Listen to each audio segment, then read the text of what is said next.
Hello.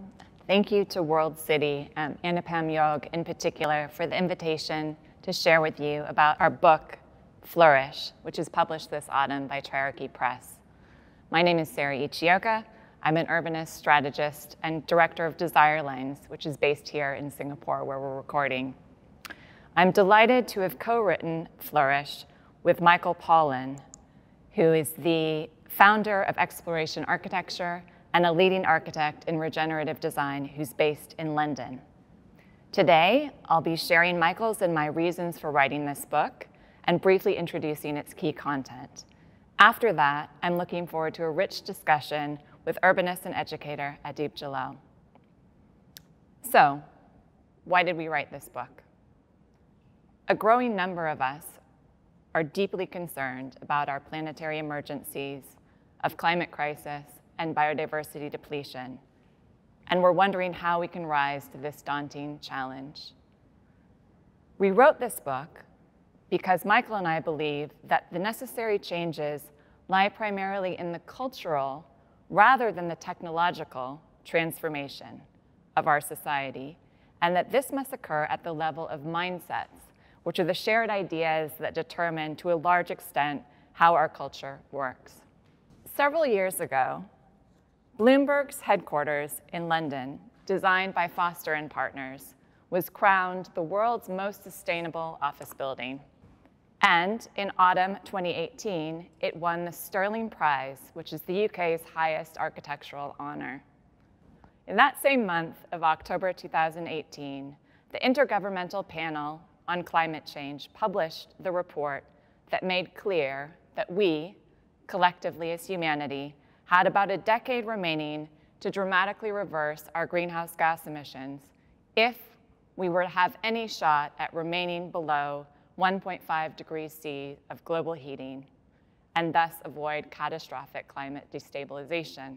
Despite having achieved the highest BREEAM green building rating for its type, closer study revealed that the Bloomberg building was unfortunately itself consistent with a 3 degrees C rise in global temperature. This juxtaposition brought home to Michael and to me the painful realization that 3 decades of, quote, sustainable development had failed to mitigate the massive levels of resource depletion, biodiversity loss, and climate crisis that are caused in significant part by the way we design, build, and manage our built environment. Indeed, more than half of the world's total greenhouse gas emissions have occurred since the concept of sustainability entered our mainstream in the 1980s. Buildings, taking into account materials, construction, and operations, create nearly 40% of global greenhouse gas emissions, and a further 25% of those come from transport. Furthermore, looking forward, intense urbanization means that the total area of Earth devoted to buildings is anticipated to double by the year 2060. Scientists, and those of us who care to listen to them, are increasingly concerned that failure to act decisively could lead to our reaching a point of no return in which multiplying feedback loops cause irreversible changes to our planetary systems. The philosopher Roman Krasnarek, who is a key reference for the book Flourish, has mapped out possible pathways for our civilization's future trajectory. By many metrics, we are currently on the path of breakdown. Projects like the Bloomberg building, no matter how well executed or well-intentioned, represent only the reform pathway. We can only avoid collapse if we navigate successfully onto the transformation pathway, which itself will require significant shifts in our mindsets and our practices. Given the scale of what's at stake, Michael and I wrote Flourish to share our conviction of why we need to move from a sustainable mindset towards a regenerative one, and how all of us who work in or inhabit the built environment can take a proactive approach to addressing our planetary emergencies. But wait a minute, what's wrong with sustainability? Let's have a closer look. When the term sustainable first entered common usage in the 1980s, it was defined with good intentions, but it has since become so widely misused that it's become almost meaningless. The Brundtland Report's definition of meeting the needs of the present without compromising the ability of future generations to meet their own needs gained wide acceptance, which gave the impression that there was a common understanding of what it meant. However, it became clear soon that many key players understood sustainable development to mean, how do we sustain development? While other groups labored under the assumption that the aim was to develop in a sustainable way. Subsequently, meanings diverged even further, leading to the common occurrence we now see of people referring to economic sustainability to mean profitability. In other words, continuing with business as usual, which we know is not working. Even amongst those who are striving for the highest levels of sustainability, it gradually became clear that the whole framing of sustainability was flawed. The implication was that if we get to complete sustainability, then, as the architect and circular economy expert Bill McDonough has observed, we have simply got to the point of being 100% less bad. As another Bill, Bill Reed, a longtime proponent of regenerative development, has argued, the vast majority of what currently gets built is below the line of neutral impact you can see in this diagram. And therefore, it's actually part of a degenerative cycle that varies only in terms of its speed and scale. So we now need to strive to get above the line of neutrality and set our sights on the highest level of regenerative development. But how do we do this? Michael and I turned to a 1999 essay by the amazing systems thinker Donella Meadows called Leverage Points, Points to Intervene in a System. Meadows argued that because systems are complex, it's not always obvious where to intervene to bring about the change that we want. She concluded from her studies that amongst 12 possible places to intervene within a system, the two most effective are at the level of the mindset or paradigm out of which a system, its goals, rules, delays, parameters arises, and at the level above that, the power to transcend paradigms. The latter refers to the ability to discern what a paradigm is, to recognize that no paradigm is true, and to understand situations at their deepest possible level. Michael and I define a paradigm to be a widely held idea, story, or way of looking at things that determines a lot of human behavior. In most cases in our book, when we're describing a shift between paradigms, we're not actually talking about a complete black and white about face, but rather an evolution towards a more holistic perspective that opens up new possibilities. We set about collecting and interpreting some of the thinkers from other disciplines and examples that we've seen in our respective work and research around the world to define which old paradigms are holding us back from transformation within the built environment, and which new, or in some cases rediscovered, alternative paradigms offer the most promise to replace them. We've identified 5 that we cover in depth in the book. In brief, we look at possibilism, in which we explore new ways of thinking about our capacity to affect change. This includes ways of screening out the noise and looking for the signal, to tools for designing under conditions of uncertainty, and thinking about how we can collectively and individually expand our agency. We talk about coevolution with nature. We set out a rethinking of the dualistic view, which sees us humans as separate from the rest of the living world, and set our sights towards a new paradigm in which humans co-evolve as an integrated part of nature. We look at the concept of a longer now.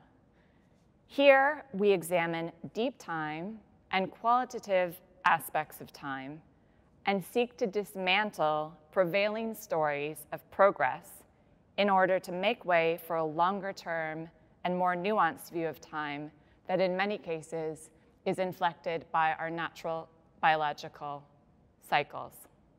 Turning to human cultures, we look at the concept of Symmbiogenesis. Here, we assemble the evidence that challenges existing stories about the inherently competitive aspects of human nature, and we describe what a new paradigm based on making together would mean for the way we design and inhabit our built environment. Finally, we address one of the most vexed topics, that concerning growth. And we present a case for planetary health as the new lodestar towards which we should direct our economies and cultures. From urban planners, architects, and engineers, to clients and contractors, those of us working in the built environment have an important role to play in the transition from a pathway to collapse towards a flourishing ecological civilization. And indeed, because we all inhabit and use the built environment, everyone has a stake in this conversation. But first, we must accept that our dominant societies cannot reduce emissions and the destruction of non-human life at the rate needed to avert collapse without dramatically transforming nearly everything about how we plan, construct, and inhabit our buildings and cities. We must work together to bring about a tipping point so that what may seem impossible today rapidly becomes the obvious way in which things should be done. Michael and I look forward to debating these and discovering other paradigms by the conversations that we hope the book and an accompanying podcast will engender. Thank you, Sarah, for having me. And hi, everyone. My name is Adib Jalal. I'm an urbanist and educator based in Singapore as well. And I'm so honored that Sarah invited me to have a conversation about some of the ideas in her new book, Flourish. So thank you once again. There's a lot of stuff inside your book, right? And there's a lot of big ideas in there. And I think I'm here, we have a bit of time. Let's chat about a couple of those and let's see what you have to say, right? We just unpack some of these ideas. And I want to start with a phrase or a quote that resonated across the world by no other than Greta Thunberg, right? Her quote that went blah, blah, blah, blah, blah. And her words were, our so-called leaders only have words that sound great, but so far has led to no action or hopes and dreams. Empty words and promises. And in this book, it's basically an ideas book, right? So are you concerned whether the ideas here will stop as ideas? And how convinced are you that all these people watching this video right now will take this and make it into reality? Thanks for that question, Adib. Thank God for Greta Thunberg keeping us all honest.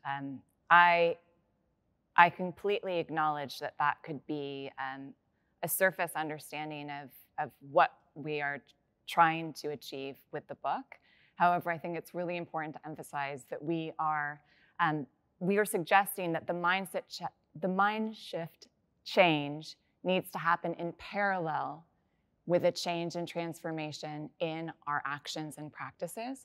And what we've tried to do in each of the chapters, especially because we know that some of these ideas that we're transporting over from these meaty thinkers, is to juxtapose those ideas with practices that we observe on the ground, whether that's at the scale of a building, materials experimentation, governance, et cetera, so that we can always show how these transformations are in fact already beginning.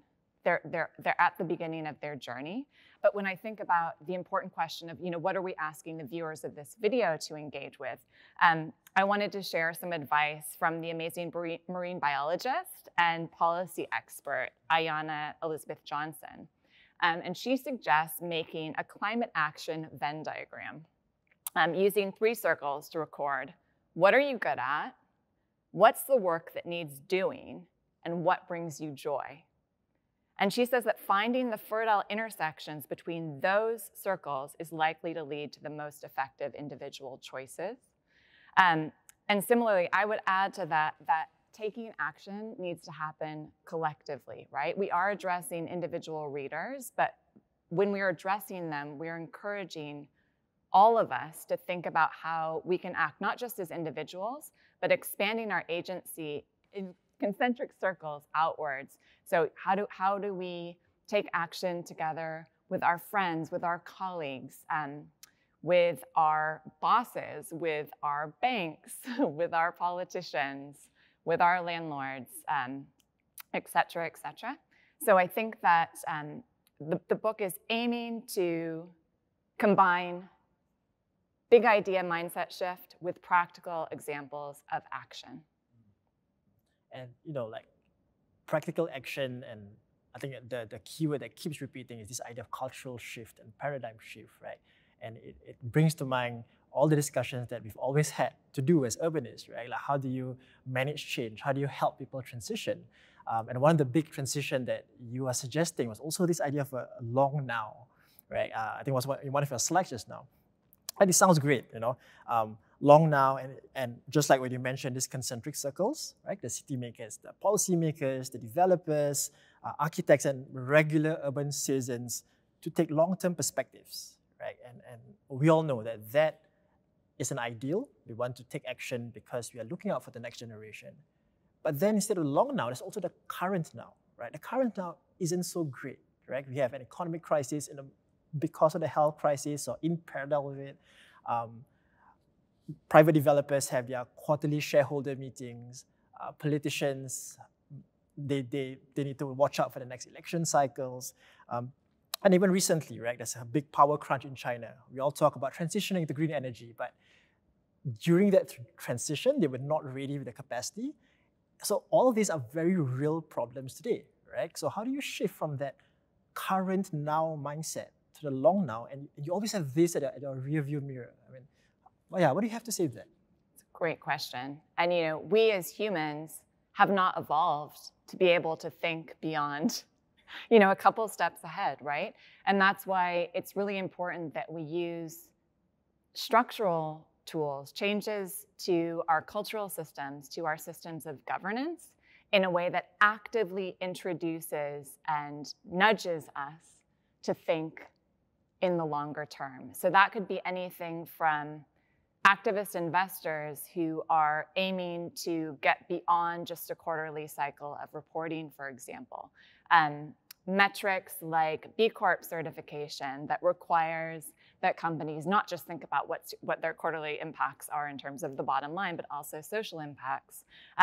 Governance tools like one that we discuss in the book in Japan, where certain long-term governance decisions are taken with a set of stakeholders who are designated to represent future generations and negotiate for their interests and needs. Similarly, we can look at things like the Constitution of Bhutan, which specifically safeguards the long-term interests of the country. Or even, looking here at Singapore, the fact that there is a long-term planning cycle, and also how the sovereign wealth funds invest. There was a conference here run by Temasek last week, and their head of ESG investing was saying, in the short term, 10 years, so if we have some investors who are thinking like that, there's the possibility for change. One other thing I want to say in response to that is that all of the paradigms that we've identified are not standalone. They interface with others. And in this one in particular, especially since you were mentioning the very real crises that many people face, especially the less privileged face in terms of threats to their livelihoods, threats to their health because they've been deemed essential workers, which means they have to be out on the front line while the rest of us are behind our Zoom screens. So in that way, it's really important to emphasize that the transition to a long now also has to interface with the transition to the metric of planetary health, where we move from a mindset of time as money to time as life. And we look at demanding that our organizations provide for basic human needs so that we aren't all living hand to mouth. And this is why Michael and I are very, very aligned with all of the global advocates who say that the transition to a low-carbon future has to be a just transition, right? It's not just a technical fix. It's also a complete transformation of the social structures that we put in place to protect the least vulnerable, to protect the most vulnerable. Yeah, I'm really glad you mentioned some of the ideas that I read about in the book, right? About having structures that help us shift our mindset. And like you mentioned, the B Corp and the Constitution of Bhutan, I think those really galvanize everyone, right? Say like, hey, you know, this is what this company stands for, what this country stands for. And we are going to not just look at one, but many metric. And exactly what you say, that the paradigm shifts that you've mentioned, they all run parallel to one another or intertwined, right? Which leads me to another idea that you had. And I was reading this and I was trying to crack my head around it. And one of the 5 paradigms was this idea of Symmbiogenesis. And I got to admit, it took me a long while for me to figure out what that means.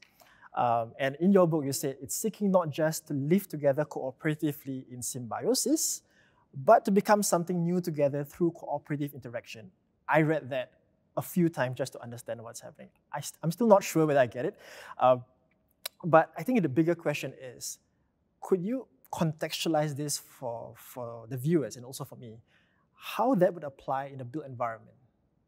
I'd be happy to. And you're right, Symmbiogenesis is quite a mouthful and it's quite a headful.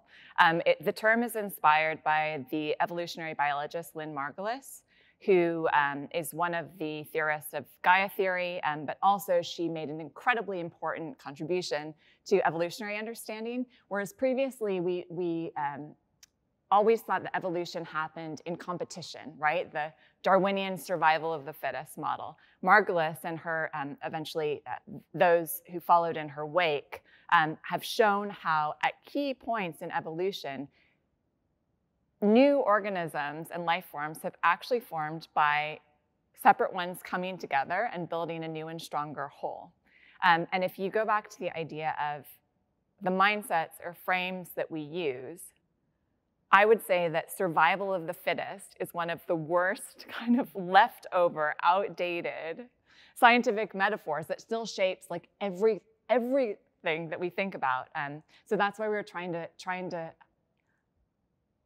share with readers this really inspiring example from more current science, evolutionary science, that suggests that actually we can build new structures by coming together with others in common cause. A great quick example in the built environment, I can think of 2. One is I had the good fortune, I had a grant from the Graham Foundation to study new intentional communities in post-industrial American cities. And I would say that even though it's really not on the radar of the mainstream design and development community, that looking at the global eco-village movement is like the perfect way to see symbiogenesis in action. So these are residential communities of people who come together with common purpose and either build new or transform old residential structures into areas of co-housing, but often also of co-creation of new enterprises. They might set up cooperatives, they might set up community land trusts. And one of them in particular that I spent some time with that we feature in the book, the Los Angeles Eco Village, to me is a fantastic example of in a Southern California community where you would normally think that the values would be American, me, 3 cars, 3 SUVs in the driveway. All I want is for my property value to increase. These folks are working in a totally different way where they've transformed a series of older buildings into co-housing.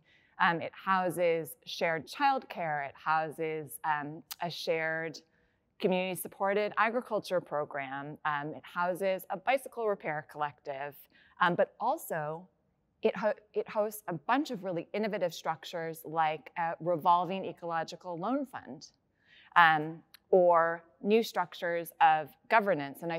And rather than each of the residents seeing their neighbors as possible competitors, they actually see them as co-creators of these shared systems and resources that benefit all of them in their mutual flourishing. Another example is I think it's really important to get geographic balance. Michael and I have been really inspired by the academic James Agude, writing largely in the context of African culture. And he's written extensively about the traditional concept of Ubuntu, which is often translated as I am because we are. But he looks at how that principle is manifest in rapidly urbanizing parts of Africa, and how where a traditional kind of, if we were using that old, outdated survival of the fittest competitive paradigm, you'd think, okay, new migrants to the city, they're just going to be elbows out, fighting for their own survival. Actually, what Agude and his colleagues have found is that principles of what we could call symbiogenesis come into play immediately. When new migrants come to the cities, they seek to actively create social networks that will initially benefit themselves, but subsequently will benefit and welcome other newcomers and channel resources to them, share information about housing, about possible employment, et cetera. So I think there are multiple ways that we can see symbiogenesis in action. Thank you for sharing that. I mean, there's really a lot of ideas in this book, and the ideas really draw from a lot of disciplines, from evolutionary science, and there's biology, social sciences, right? You kind of draw on everywhere. We don't really have time to dwell into the entire book, and I'm just so glad that you also have a podcast where you can kind of explore all these ideas. So thank you everyone for watching this video. I hope you enjoyed this conversation that we had. So Flourish is a book written by Sarah and Michael. I'm so excited for all of you to read it, and I hope you'll get a copy of the book and tune into her podcast when it's out. Thank you, Adib. It's been fantastic to be able to discuss with you.